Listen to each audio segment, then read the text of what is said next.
Hey Cove, Dan Baumgartner here. Another midweek update. We are actually in the garage, detached garage and studios right next door. This part looks a whole lot like a garage, actually. And it is a spring day. Man, this is like our first spring of living in Santa Rosa, and it is just drop dead gorgeous, and we are loving it. We had a reasonably uneventful week. I think I've talked about some of the stuff we're doing.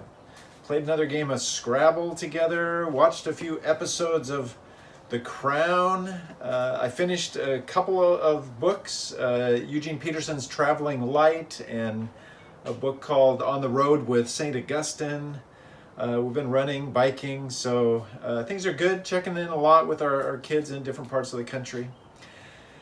Been thinking more about the Sunday sermon from last week, which was all about the idea of trust and God shaping us. And I was thinking, we actually practice trust in general in all sorts of small ways that we don't even think about. If you were to come to our house and walk into the living room, you don't stop and think about whether the floor is going to hold you or not. You just assume that it is. You just trust that it is. And that trust is based on what it looks like. It's also based on your experience that when you walk into houses, you don't actually fall through the floorboards and into the ground below. But your experience and your vision says, I trust this. And you don't even think about that. Same thing if we're driving in a car, right? Like we have a certain trust, at least to a certain point, in all of the other drivers on the road. We're trusting that they know the general rules of the road and that they're not going to crash into us or cut in front of us, whatever it is. And so we're just going about our work, and we don't really think about it. We just trust. Our experience shows that somebody's not going to smash into us or break all the rules of the road. So how do we know that we can trust God? And what I talked about last week was trusting God for two things. One, trusting that God would be with us, present with us. And two, trusting that God would give us what we need the most. And so I started thinking about why and how we trust God. Well, one thing is just the scripture, that we've learned that God speaks in scripture and speaks truth, and we've learned to trust that scripture. But in real life experience, I started thinking, well, how do we build trust? How do we pay attention to what God is actually doing? How do we notice things that are going to build up that experience of trusting God? How do we know what we can trust God for? And for me, I think I need some help just in remembering sort of that I want to be watching. I want to be looking. And maybe what I need for that is some visual reminders. So I'm thinking, who could help with visual reminders?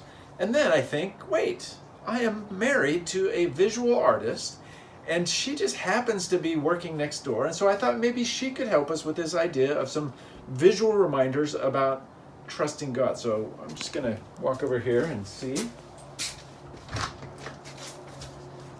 Hey, Annie. Hey, hi, good to see you.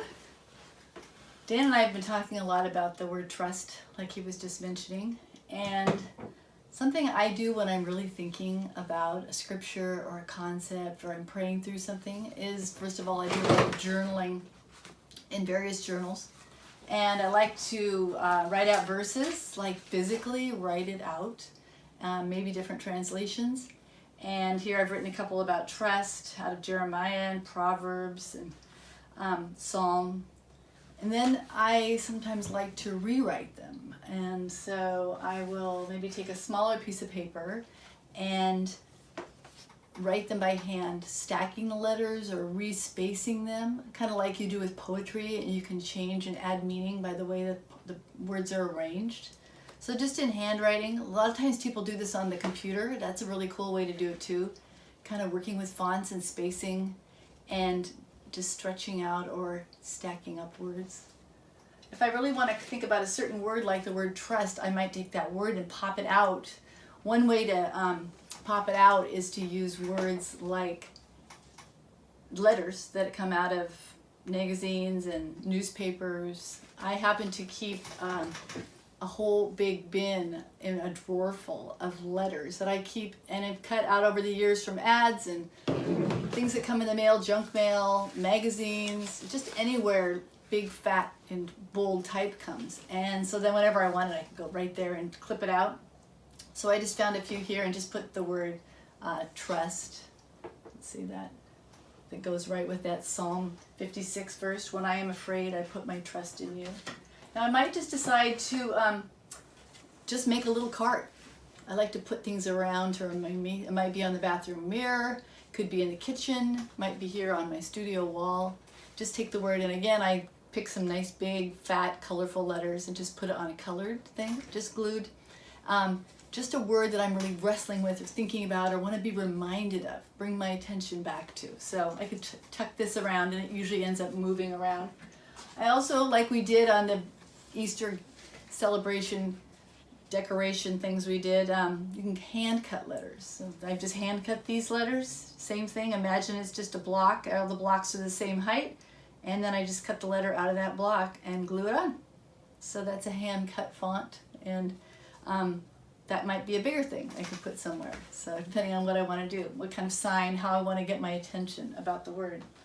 One funny thing I did was just start looking around all the cabinets. You know, we're home a lot right now, and I'm doing most of the cooking for our family.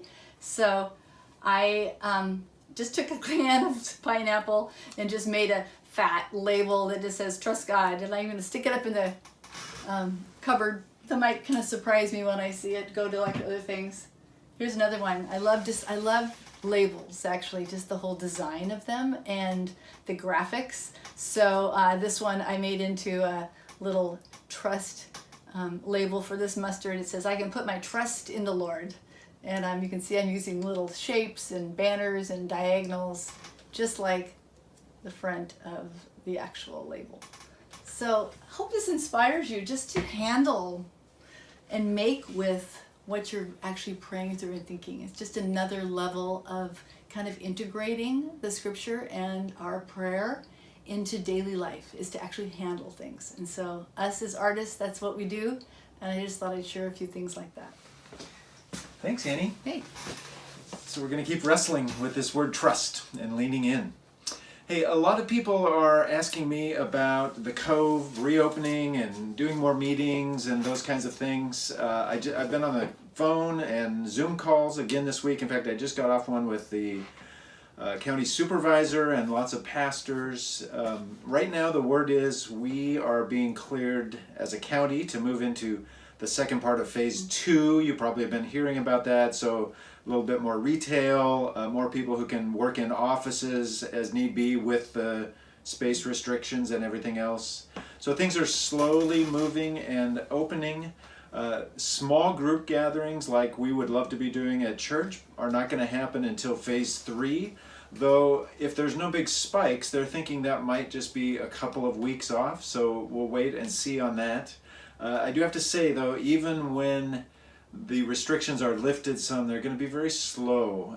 So it's going to be small groups, it's going to be maybe outdoors and different things. So it's going to be a process. We're going to be kind of tippy-toeing into a gradual process. I wish I had something more concrete, but it is encouraging to see some movement, and the churches in Sonoma County really are banding together and doing a lot of good work, not just on when can meetings start again, but on reaching out to folks in need in all sorts of different ways. So it's been a good picture of Christians in crisis, thriving in different ways. So hang in there. Love being with you, Yeah. and we'll see you soon. Bye-bye. God bless.